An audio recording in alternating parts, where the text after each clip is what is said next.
Hello, friends. So, welcome to another episode of HR to CHRO podcast. And today we have Miss Tula with us, and she has had a distinguished career so far. And I'll just tell about share about her career. But she's also the first author to feature in our podcast series. So, she started her career with Stenchart in financial sector, then Rally Gear, then she was holding national level position in IndusInd Bank, then she was head HR in Max Life, Yes Bank, and now she is CHRO of Anand Rathi. So welcome Tula, welcome to give us time. Thanks to give us time. Welcome here. Thank you, Amit. And it's a pleasure both ways, not only for, inviting me, but also an opportunity to discuss. Rather, I would call this a discussion and not really a podcast about things that we commonly believe. And I'm sure our audience will get to know what we are talking about shortly. So to Yes. start with, Tula, see, I do these mind programming workshops where I help leaders and team members become more productive. So, it's very easy to make males become more productive because they waste so much of their time. They'll have cigarette breaks, they'll have coffee breaks at night, they'll watch Instagram or reels or shorts or whatever. And it's very easy. If I ask them that how much time do you during the session, when I ask them, so it's 5 to 6 hours, if not more, per week that they waste. So it's very easy for me to, rewire their brain to make them more productive here.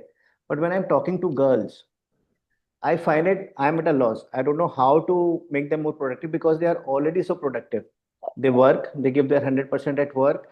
Then at home, they have so many other responsibilities, cooking also, maybe at the initial stage, then the household things, and the kids, then they have to teach the kids. So I find it very difficult. And somehow I ask them to please take out 15 minutes every week some way. You can do it.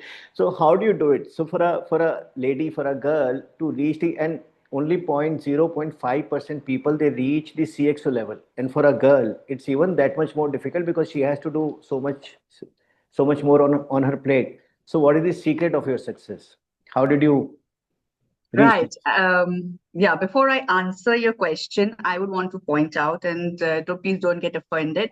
I think there's a discrimination in you said boys take cigarette breaks and take more breaks. I'm seeing increasingly number of girls also taking cigarette breaks, especially with the Gen Z population. Maybe not so much Okay. with our millennial or maybe a Gen X population, which was one before, but with the Gen Z population, I think that that line between girls and boys has got merged, blurred Okay. rather. Okay. And I see equal number of girls vaping, smoking, drinking as much as boys. So there the line has got blurred. So because I'm dealing with a lot of Gen Z population now, or for the last, at least for the last 5, 6 years, if not more, I'm increasingly seeing that mindset of, okay, a girl may be working very hard vis-a-vis a boy going away. So, Okay. so from that perspective, let's look at this entire population of Gen Z and the Gen Alpha that's going to come on board, who's going to be uh, all the more liberal in their thoughts and more progressive than what we were. And hence, I think it applies to both. But having said that, maybe our generation, that's the millennial, if we call it, has had to undergo a transformative or a transitional phase when we were equally as ambitious and wanted to follow a purpose as the current Gen Z is, and also restricted from the society or the family environment, which my children who are Gen Alpha or which the current Gen Z are not facing as much, or they are rebelling against it and they're doing their own. We still did hold that kind of a trying to achieve that balance between family and life and what we want to do versus what the way the society wants to see Correct. us, etc. So hence, yes, it was difficult, but I'm hoping our generation is the last of the generation wherein it would have been difficult for the girls to be able to pave their way to the pinnacle of success. I am hoping that from the next generation, so Gen Z and beyond, it won't be as difficult because then the more the lines get blurred between men and women, it's easier then, and then a lot of it then depends on meritocracy. Now, you are not held back to do many things, and the expectation from the society to see girls have to do this, girls have to cook at home, girls have to take care of their family, that have to, gets obsolete.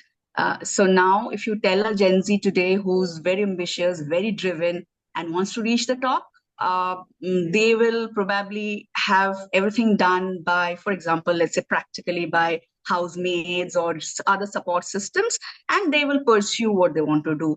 We, on the other hand, did a lot of that through our support, through our housemaids. We also had our parents pitch in, but we wanted to somehow balance it. The next generation of population is very driven and very, focused, and their sense of balance is much more different from what we envisaged it. Just an example. For us, loyalty would be the vintage, the time that we would have spent in an organization. But today, the loyalty is the value that one puts in the work. Loyalty no longer is 30 years at the organization. Loyalty is going the extra mile in the 3 years that you put in the organization. So all those definitions of loyalty, of resilience, have also undergone a lot of change. So whilst it was a tad difficult for us women in our era to reach the top, or to make our way and try and break the ceilings, we had to break the ceilings. And the current generation and the generations to come will find it a little more easier to reach a certain level, and then make strides to do something much more gigantic than what we would have achieved. So I think I did it the hard way, but the next generation might not have to do it as hard, but I think they'll be able to reach further pinnacles of success, which we would have missed or we would have got stuck at. All right. So let me put it this way. See, when we started out, there was also a lot of biases against girls at the workplace. For example, don't give them too much work, or they will not be able to manage, or whatever. Or maybe when they get married, they will probably have children. So let's not give them promotions. And when someone goes on maternity, their career kind of goes into a stall, because then you don't know when the girl will come back and how much of time the person will be able to put in. So all of that did put some breaks, some jerks in the career of the girls. Yes. Also, you have your own spouse. The spouses gets a promotion to some other city. How do you handle that? So many issues, in-laws health, and so what I'm trying to ask is, people of this generation will not face those problems which were faced by us, but I'm sure they will face other problems. Absolutely. So if you could have something more about how you were able to take those challenges head on. See, reaching CXO level is tough in itself. There's so many things. I worked in the corporate world for 15 years. I know people falling aside, and then for a girl to be able to do that is doubly more difficult. So how did you, what tools did you use to handle life and simultaneously moving forward? Maybe those same tools could be used by people of any generation in any department. So I think that you're right, actually. That remains an universal. Resilience is the key. So whilst, how I did it, or how women in my era did it, or for that matter, even men, and how the girls of tomorrow will be doing it, no matter what challenges they face, which might be a little different from what I have faced, but the essence of resilience still has to remain. So the drive, the passion, and the resilience. So basically, the drive of purpose, if I were to coin it, the drive for purpose, the act of resilience, and the passion in what you are doing or what you're going to achieve in life. These three things have to remain constant no matter which generation you are born in, because those are your personal skills or your personal kaushal attributes, as you have named your company, Kushalta, for taking the life skills ahead, or maybe for taking ahead to enhancing the skills of those who are on the leadership game. I think these three coins have to remain no matter which generation you're born in. Correct. So those are the ones which drove me to what I am today or what I want to further achieve in life. And those three are the ones which are going to take even all generations ahead forward, because these are your self motivational aspects which only you can build. Some of this gets developed whilst working or in circumstantial arenas, but eventually it's your own calling through these three aspects that gets registered. I'll ask you for an example on resilience, but before that, see, you started your career in financial industry. I also started that from HP. I moved on to financial sector. So life in financial sector was very tough that time, if I remember. So I was in HP. I wanted to leave because I wasn't growing. There was no, all these companies came later that time. So I asked some placement consultants. So they said insurance has so many openings, but don't go. Nobody's joining insurance. Yes, yes. So people join and then they leave and whatever. So for an HR person, it must have been so much difficult or so much tough to work in insurance sector that time. So why did you take that challenge? So I joined insurance in 2018 and left in 22. Okay, so let me correct By myself. that time, but I still want to answer this question. By that time, insurance had still become a little developed and a little more popular, although it's only single digit that the country is insured at. So I think we're still, if I'm not wrong, at somewhere around 4%-ish or 5%-ish population of the entire Indian population who's insured. There's a lot of scope for insurance to grow. So I joined at a time when there was a push on on the growth of insurance, for that matter. But I also happened to be working in BFSI around that time, as you're rightly calling it. Maybe not in insurance, but in banks, in Indian private banks, which was growing and establishing themselves as a bank in the first place. So if I may call one of the organizations which I've worked with for, IndusInd Bank. So I joined IndusInd Bank somewhere around 2011 and left in 2018. And that era was an era of transformation. First of all, IndusInd Bank was just setting up. So it was earlier being seen as more like a sales organization, whilst the bank was establishing themselves not only as a private bank, but also as a high street brand.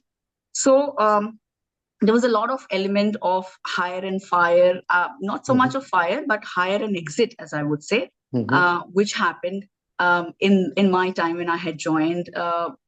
We would hire salespeople, they would come and then they would just go because they did not feel the sense of the bank or their traditional value of how a bank and what a bank should look like did not develop. So they were still in the era of traditional old age government banks where there'll be a 9 to 5 job. And even if there was sales, they expected the sales to be quite easy and not as rigorous as it did develop over the time.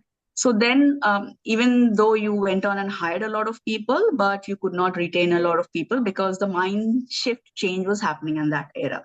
And then slowly, the concept of banking developed, it changed. Today, neither you nor me go to our bank. Our RMs come to us. So that the entire concept of banking got changed and more people got stabilized in the private banking scenario. So yes, when the society or when the era undergoes a transformational change on the way a certain segment works, the mind shift change also happens accordingly.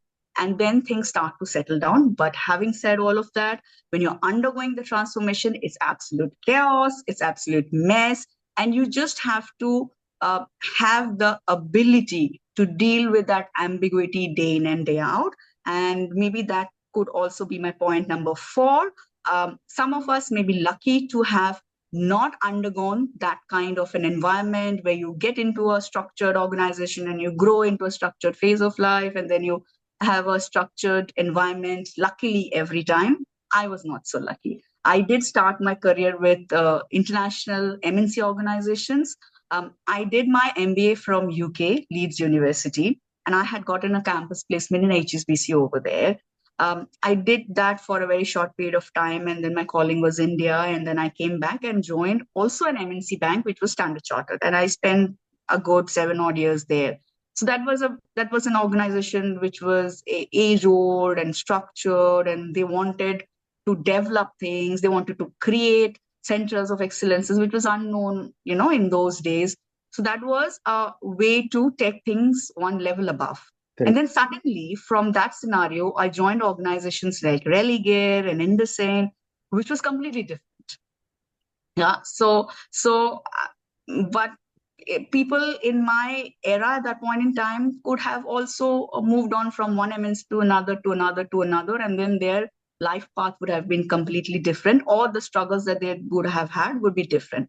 But mine resonate with what you were saying, to say it was so difficult to forget it was not an insurance company, which in product itself, it's a very difficult product. It's a push product. It's not a pull Correct. product. You don't Correct. want to buy an insurance. You have Correct. to create the need for an insurance, and then people understand and then they buy.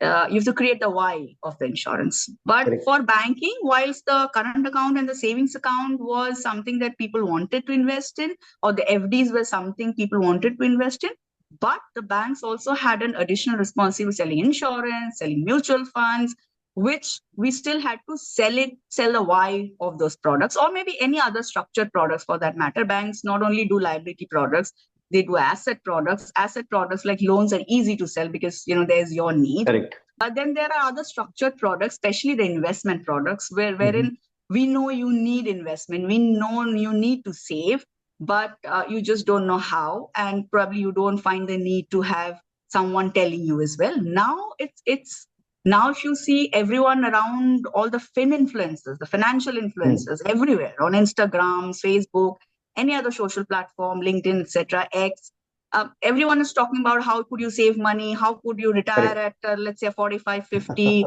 how could you do a SWP, how could you structurally do an SIP and retire with 10 crores, 20 crores in your accounts. Everyone is now talking about the essence of investment, and many people are into investments now. Those time, 2010 to between 2010 and 2020, people weren't talking about it. Correct. So it was still the traditional financial models that were working, and hence getting people to go through that transformational phase was difficult. But yes, that era passed, that decade passed, and we are now in a better position, at least for the BFSI industry, to now look at digital advancements and technological advancements to be able to take this industry forward. So will you say that handling that or going through that time of ambiguity, so many challenges, did that help you in reaching where you are now? Was that a catalyst? It did make me much stronger. Yes, it did make me much stronger. Also, it did enhance my capability of resilience. When you go through too much of chaos and too much of stress and too much of ambiguity, you don't know what will happen tomorrow. How will you do? What are the new challenges you'll face tomorrow? No new challenge seems difficult or different. Correct. And challenges have a typical tendency to repeat itself in some form or the other. Maybe not the Correct. same scenarios, but similar Correct. scenarios. You I can understand. always, block them into categories and say, okay, I faced similar kind of a challenge in a different organization, similar kind. Here, it's a similar kind. Maybe the nomenclatures are different. Maybe the people are different. Maybe the product is different, but the nature of the problem remains the same. Correct. So when you have faced too much of a challenge, chaos, ambiguity, and you've navigated through, of course, with some help, you can't do it alone. The organization has to support you. Your seniors, your leaders have to support you. Your family infrastructure has to support you. Then when you grow in your life, things become a lot more easier. You feel much more comfortable. You don't get stressed out with the challenge of what will happen next. Correct. But it must Yes. have been tougher for I presume you were a young mother then. So handling family life and, going through the turmoil, and so fighting at two fronts, because bringing up young kids is also not easy. You may have help, but even then you require a mother or parent, Right. father required to spend time with the child. So it must have been more so difficult. How did you manage it, or would you say that it was a stress buster, playing with kids or handling them? But I think it's more of a responsibility also, rather than, because it's not always that the young kids are in a good mood. You have Yeah. to. So Yes, yes, say that again. And, I would agree over and over time. I now have a teenage a child, a teenager son, who's as rebellious as a teenager would be. And when my child was young, he was as nagging as one would be to see his mother going to work every day. And those questions of why do you need to work? And when I grow up, I'll earn enough money so that you don't have to work. To now, it's good that you're working, at least you are away from me. So yes, I had a typical child with all the nuances of guilt that a mother goes through. No matter what support a mother has, a mother always feels the guilt, and always that's why always tries to balance. Um, I think I was lucky in some form of having my mother with me, not okay. my mother-in-law, but my mother with me, staying with me.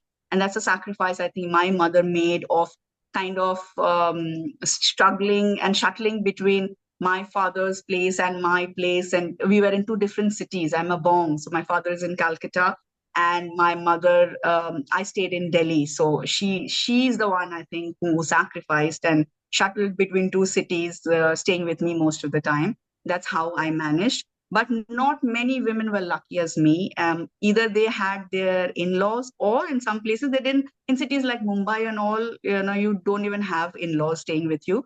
You rest it either with creches, with maids, or those become your life lines. Yeah.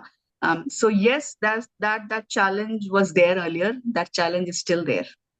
So what Yeah. would be your advice to such? Sorry. So no, you go ahead. So having said that, that challenge is already there.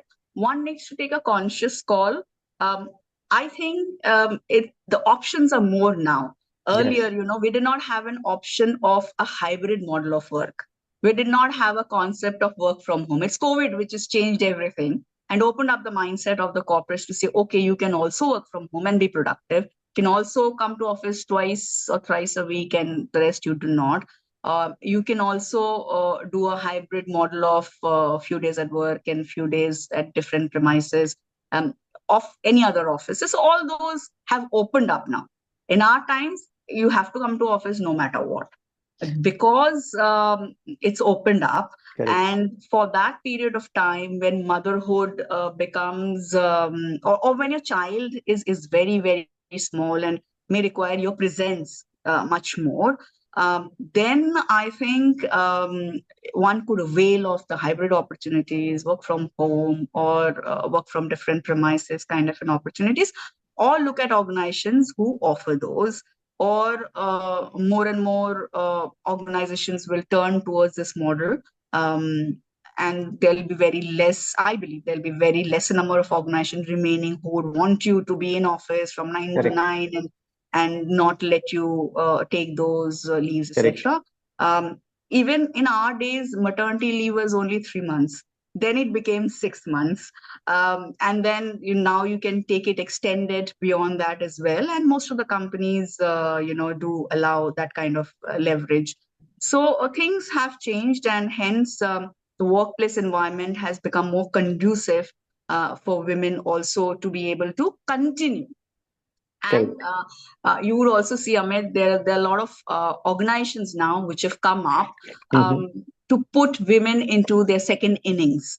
Mm-hmm. I don't Correct. know whether you're aware, especially the organizations which who are evangelists of DEI, Correct. who are promoting diversity, inclusion, and equity at workplaces. Some of them have also set up wings to put the women into the workplace in their second innings. So it could also be that women have taken a break and then they want to come back to work. So there are these organizations where you can enroll yourself with, and you can come back to the workspace. Yes. So we are Yes. also like that. So Shruti Okay. and Namrata, our team Oh, members, so they wonderful. took a break and then Shruti, I think you were in touch with. I was in touch with Shruti. All Yes, right. yes. So any other act of resilience apart from the personal challenges and the Hmm. time of turmoil, any other act Hmm. of resilience example that you would like to share, Tula? Um, Also, what happened in those times was leaders were very different to how leaders are today. Okay. Correct. Leaders at that point in time had a lot of Biases. blind spots. Okay. Biases is a very Strong word. no, I think biases is a very loose, is a very diluted word, Okay. and you can have biases, but you can still choose to follow the path that you don't like.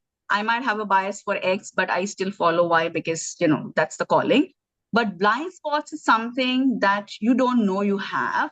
That's why it's called blind spots. But your actions always follow those, and Correct. then they become biases. So I think many of the leaders at that point in time did not know that they had blind spots, and hence they did what they did, and they thought what they did was correct, and they thought that they were doing the right thing, and there was nothing wrong in them, and there was no one pointing it out. Later, now, obviously, over the last decade, or maybe half a decade, blind spots of leaderships are coming out more and more strongly, and how by science, driven by science, it's shown that what you're doing is actually determined by what you have been thinking, and or how you Correct. have been brought up in your years of childhood and youngsters, when you're younger, and that's how determines how you behave. If you had a very troubled childhood, you're more likely to be more strict and demanding, and a bigger task force, and always hustling, compared to someone who had a happy childhood, would look at life differently, is all now backed by science. So our resilience of women at that point in time was not only to balance work and Correct. life, but also to manage the expectations and balance the expectation of our leaders, who were brought up in a certain way and expected from their teams in a certain way. And there were few of us who were constantly trying to draw a balance with their mindset, their thoughts, trying to point out their blind spots, and trying to point out their biases, as you mentioned. And it was a difficult for us.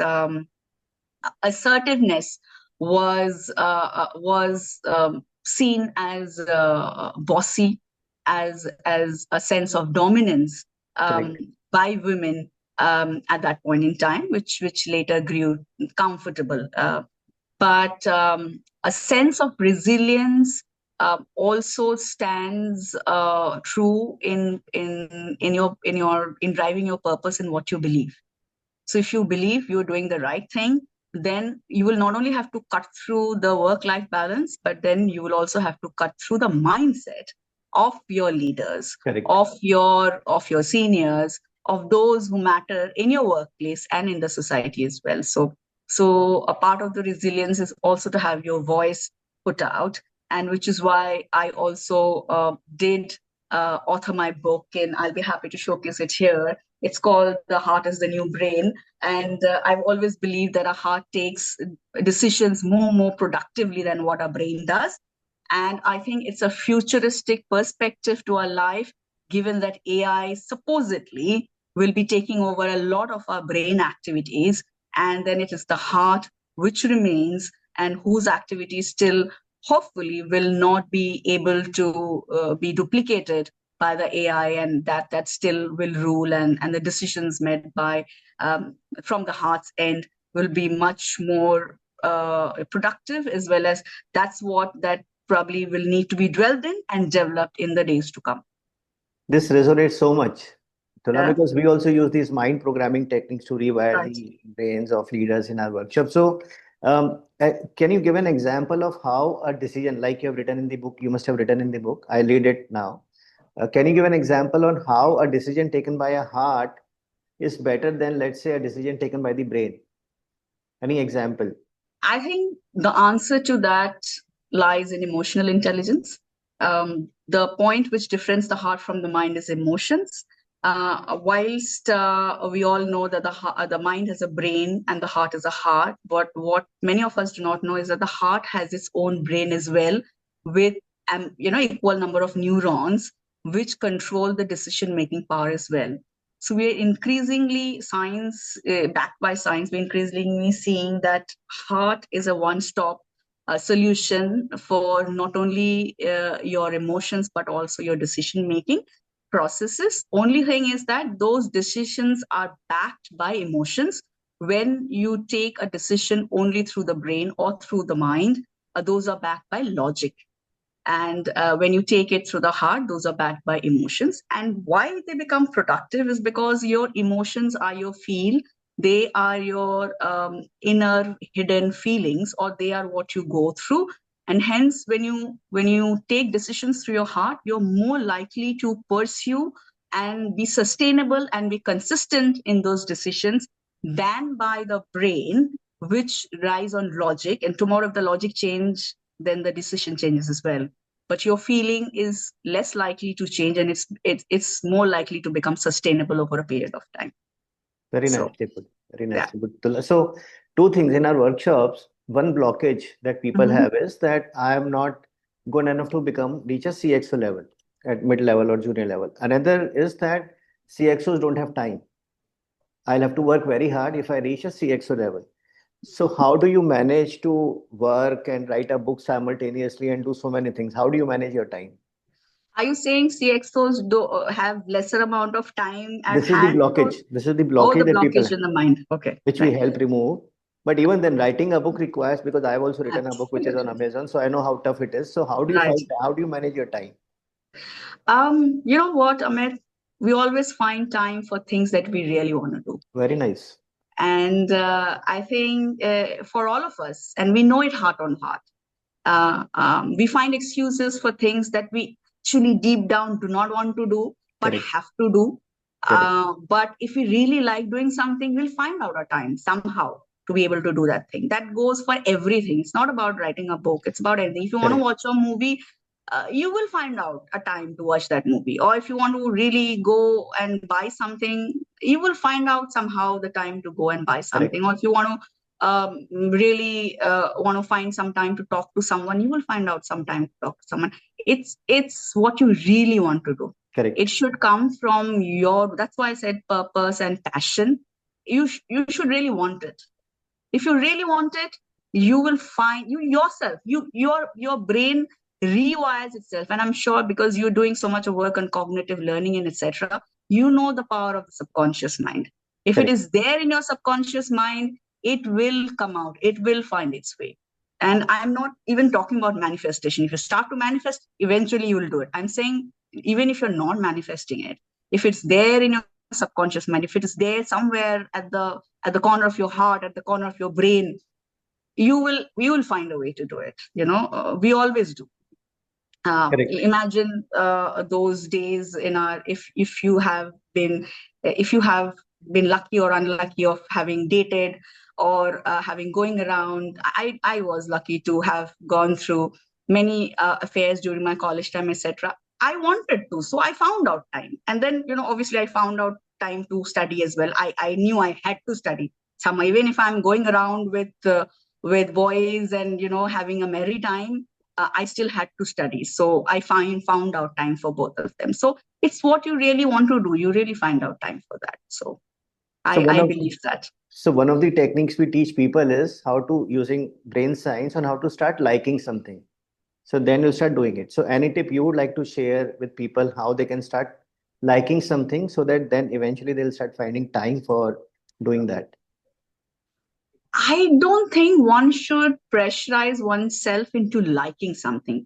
I think one should figure out what are the inner callings, what's closer to your heart, and this is the right time to do it, because it's so varied now. There are so many options and opportunities. It's less restricted than how it was Correct. earlier. Earlier, there were only doctors and engineers and CAs and Correct. lawyers. Now, even an Instagram influencer earns a good amount of money. So it's what your calling is, what you want to do, and eventually, hence, how you want to earn money. Because you have more options and opportunities here. So I think one should maybe, if it's an exercise, just write down what you like and what you don't like. And from what you like, then you start figuring out, researching what all is available, to see what best suits you. But I think the opportunities are much, much more, and one should not pressurize themselves into liking and doing something that one really does not. And even if one ends up doing it, it will not be sustainable. And I think we've reached a point in the society where we want more sustainable impacts than a short-time approach. I think for India also to be a superpower, sustainable growth is very, very important, and that starts with people. Correct. I mean, if Sachin Tendulkar was made to like singing, which everyone says, would he have become Lata Mangeshkar? No, right? Obviously, So correct. they had their own calling, they had their own skills. Everyone's born with it. One needs to just find it and pursue it. Okay. So some tools for time management. So Right. passion is right, but some tools which people can use, because you need to plan. So, maybe we would like to hear it from your mouth. Right. Tools for time management. I think make it as flexible and as customized to your need. Okay. Make it flexible, make it customized. Do not follow anyone else's routine. Create your own routine and follow it. There is no right time for one person and a wrong time for another person. Everyone actually grows at their own time, at their own pace, no matter how much you push it. The sun shines at a certain time and the moon shines at certain other times. They shine, both of them shine, but their timings are different. Had the moon come during the time when sun was shining, it would not have shone so brightly. So everyone's got their own time. Everyone's life cycle is different. Everyone is running a different race. Do not compare yourself with others. When you are comparing yourself with someone else, that's when you find a crunch on the time, think, oh my God, this person has achieved so much, I need to catch up. Correct. Or, oh my God, I haven't finished this, I need to. But decide what your routine is, decide where you want to be in life, and work backwards from there. Very nicely put. Very nicely put. So, moving on to another direction. See, people say that it's important for HR to learn business or to know about business. What is your take on that? No, I think there is no two doubts about it. Earlier, it was personal and admin department, which then became an HR department, which now is a strategic business partner. Correct. We don't, many of the organizations, developed organization, matured organization, don't even call HR. They call people officers. So Correct. they are not CHROs, they're CPOs, Chief And People Officer. they have a seat Yeah, at the so table they're now. yeah, they're everything to do with people. First, we would call it HR head, then we move to CHRO, and then we move to CPO. So it's all about people now. And hence, and when it's about people, it's about how would people succeed in the organization. And to make people succeed in the organization, those people would need to know the business. And how can HR then shy out from it? Because you have to make those people productive, and hence you need to know the business equally strongly to be able to guide, mentor, and coach them. So let's say in my organization in Anand Rathi, we have people in HR specifically dedicated for productivity enhancement, and which is something which earlier was there with business, or maybe with the project management team, or maybe with the business development team, who would have those people, and they would have structured interventions for making people productive. Now that has moved on to HR. And because we are the ones who would hire them and would onboard them, we take it on us to say, at least, let's say, for the first 6 months or 1 year or 9 months, whatever time we decide, also our responsibility to make people productive, because we brought them here with some hope, and we have to ensure that we give them the right kind of environment and the right support and trainings and tools so that they become productive as well. So, but if you were to make them productive, you need to know what business Correct. you're running into. How will you be able to train and guide them and coach them and mentor them if you yourself do not know the answers to the questions on business that they would ask? Correct. So more and more CHROs are becoming CEOs now, Amit. Correct. And I think this trend is going to only enhance and augment itself in the future. And if a CHRO becomes a CEO, it just means that you need to be on top of the game for the business know-how to be able to lead your people as well. I will correct it further or add to it further that not only CHROs, more and more CHROs are becoming CEOs, more and more girl CHROs are becoming CEOs. Um, you know what, Amit? There was a time, um, uh, um, I don't know, maybe 5 years back or maybe 10 years back, you saw in the BFSI space, you saw a lot of women CEOs, the likes of Chanda Kochar, the likes of the CEO of Axis Bank, Shikha, or maybe even other CEOs, women CEOs. In the BFSI segment, suddenly we do not see too many women CEOs now.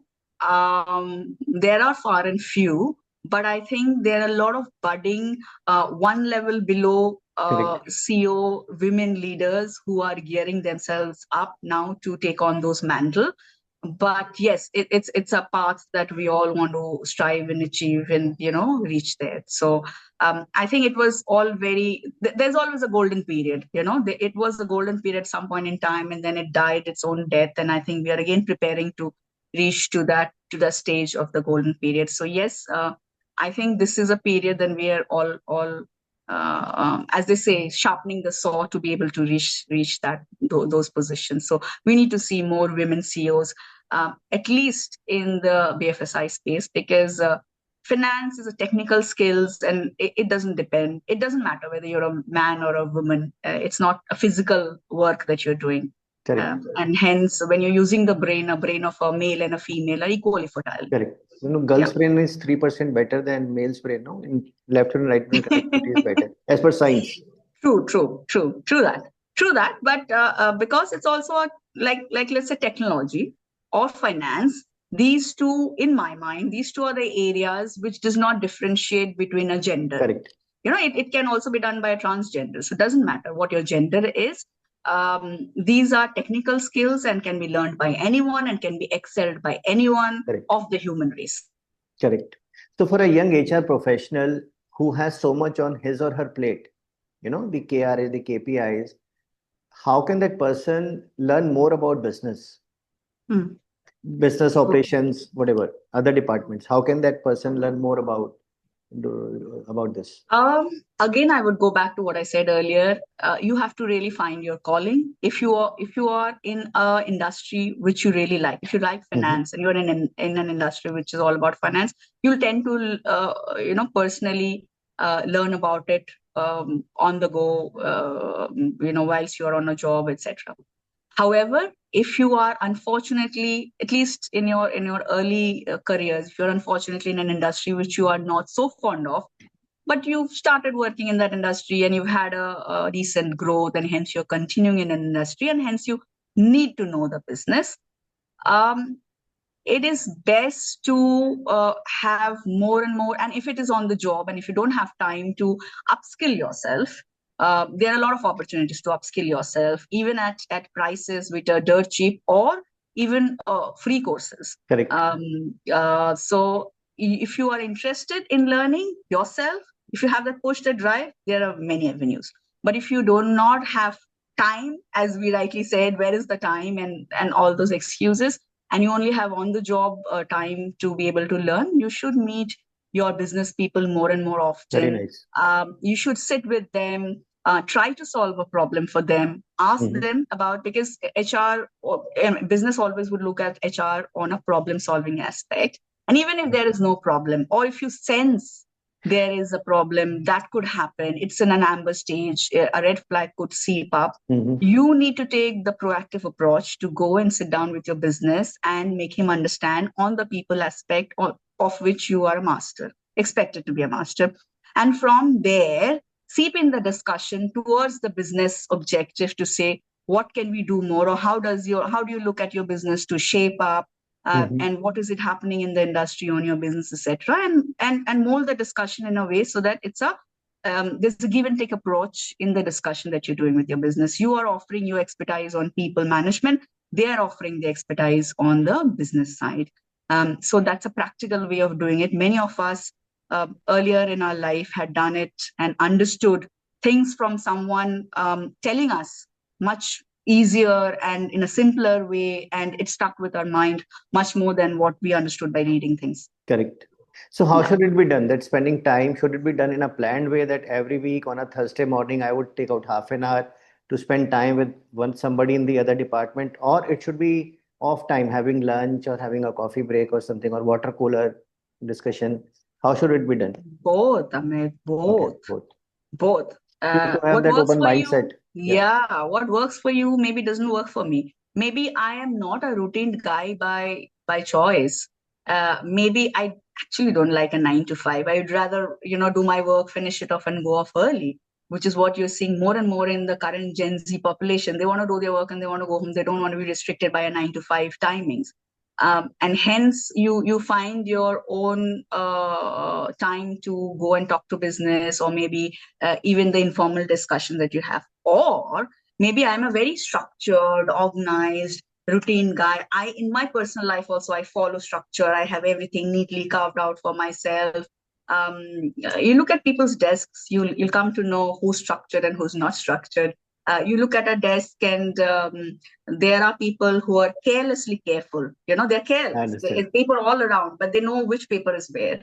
Then there are people who have neatly stacked papers all around, or then there are people who have no papers all around. So all of them could succeed. There is Correct. no one rule defining that only this category of people will succeed. So again, it's very, very personal. It's the way you are developed in managing your life. That's how you need to extend that into your workplace, and only the genuinity of yourself. You have to Correct. bring your genuine self to work. Yeah, Correct. that would emphasize, and that would pave the way of how you're going to get ahead in life. Correct. Because how long can you be someone else? You Correct. have to finally, it's going to give up. This is very That powerful.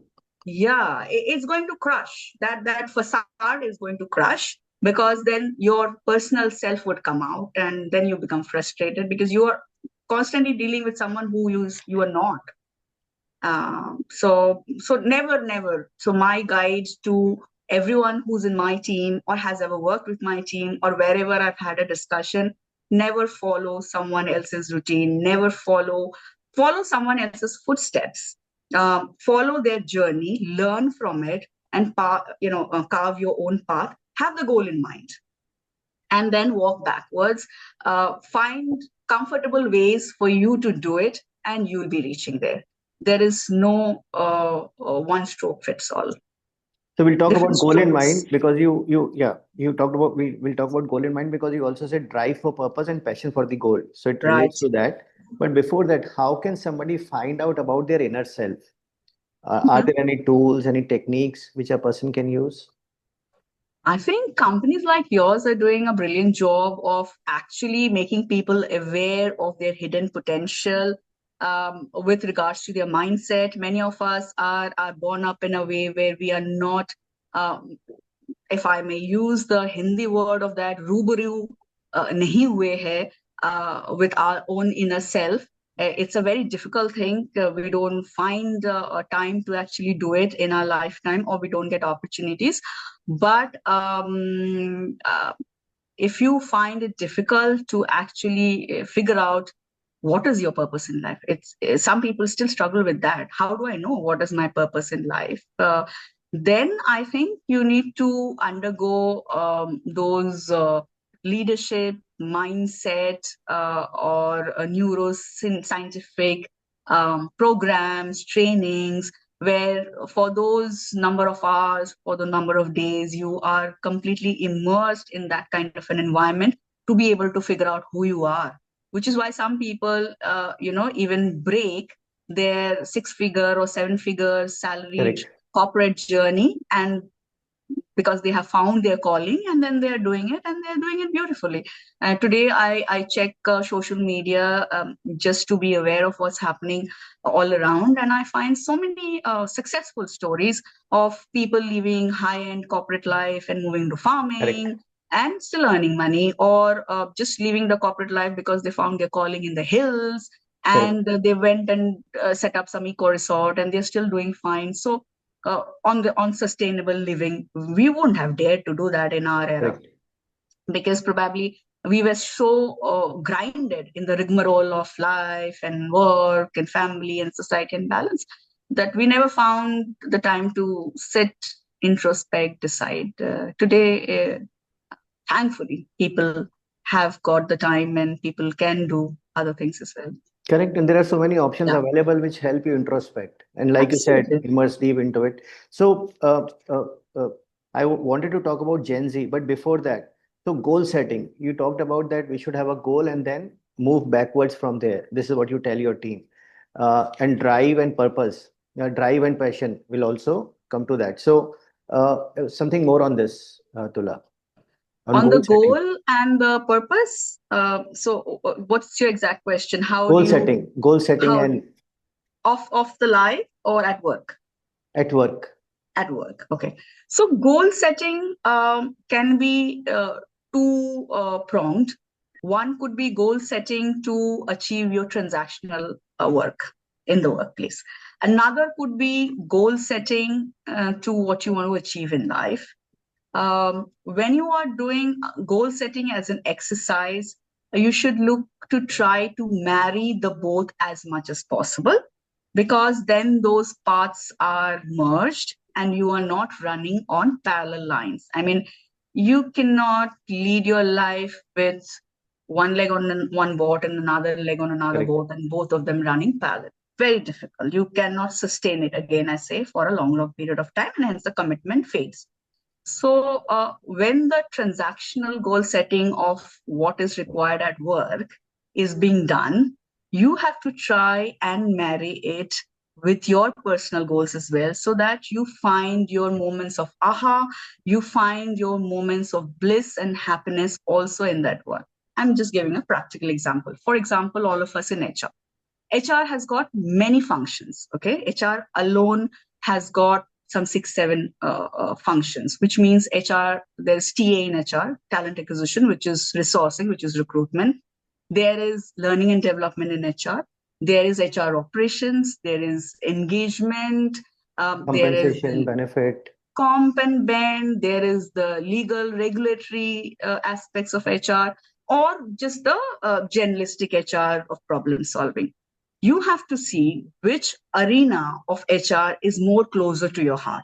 Maybe for example, by genetically, I am more attuned towards relationship development. So I find it easy to talk to people. I'm more of a PR person. I would go and talk to someone, pick up the phone or visit them, rather than try to explain them over emails, because that works for me. And I've been successful over and over the years with this kind of approach. While someone else would have been more successful with a routine, let's say data driven, that kind of an approach, without having to interact face to face with the people, because they don't find it as comfortable as they would find their peace in sitting behind a laptop and drawing out the chart for someone else. So when you know what kind of a personality you are, and where does your strength lies, that's when you are able to actually figure out the goals and work towards it. So Correct. I will have to find my personality. I will have to marry my personality with the kind of work that I'm doing. Every work has got an element of my personality into it, more so when it's a journalistic one. If it's a very, very specific one, then maybe initially when you join, maybe you don't have a choice, but eventually you have a choice. When you change jobs, you have a choice. Correct. Then you make your choices, your decisions accordingly. Very nicely put, Tula. So Gen Z, how do as a senior person, how do we handle them? And as a HR person, so Give me two perspectives. My son, personally, my son, I think, would fall under the Gen Alpha, who are an advanced form of Gen Z. So I have been dealing with it at home, and it's trial and error. You win some, you lose some, and you know how to navigate. My team members are Gen Z. I have worked with Gen Xs. I am personally millennials, so I think people of our generation have always worked and lived with multi-generational people. And my parents would be earlier than baby boomers, so we've had multi-generational people from multi-generational surrounding our lives at work and at family. Um, so when you are thrown into a water, either you drown or you learn to swim. Somehow I have learned to swim. And the idea is how fast you learn to swim. Eventually, everyone learns to swim. It's how fast you want to do it. But if there would be an advice that I would want to give to the Gen Z or the next generation of Gen Alpha who are going to come to work, my only advice would be mindful of all the generations that you're working with, and respect and trust their exposure and capabilities as well. Because only when you have a harmonious environment can you work together. If you're constantly fighting Correct. with your leaders, with your supervisors, with your parents or grandparents, or with your children below, you're never going to achieve what you had set out to be. And I think we live in a society. No one can work alone. Correct. And what about their supervisors? The supervisors who are handling Gen Z, Hmm. how should they do that? I think I just attended. So I was as part of a panel just last week where this hot topic of millennials being supervisors to Gen Z, and I think this topic goes round and round, some or the other way, in all forums of how difficult it is to manage the Gen Z, how their mental set of mind prioritizes over whatever they do at work as well. But it's ironical, because Gen Zs, what do they stand for? They stand for agility, Correct. speed of work. And they stand for purpose and passion. They stand for ease of work through technological advances. Correct. Um, However, you see a lot of Gen Zs complaining about their mental health being prioritized at work, and at the drop of a hat, they would either not come to work, or they would feel that they are being stressed, and hence they should be given less work, and they would need flexible work times, etc. I think the key here is to develop a culture of belongingness and a sense of entrepreneurial mindset. Easier said than done, obviously. You really have to, when one joins an organization, the company has to invest more in the Gen Z than what the company invested in us millennials. Correct. We were made to believe if you're at work, these are the certain rules that you have to follow. The Gen Zs come here and just disregard all the rules and say, I am more important than all the rules here in the organization. So you please care for me, you look at me, and I will take care of you. I think what is required for all of us as HRs or as leaders who are managing Gen Zs is to give them a purpose of the job they're doing and how it marries with the overall purpose of the company, vision of the company.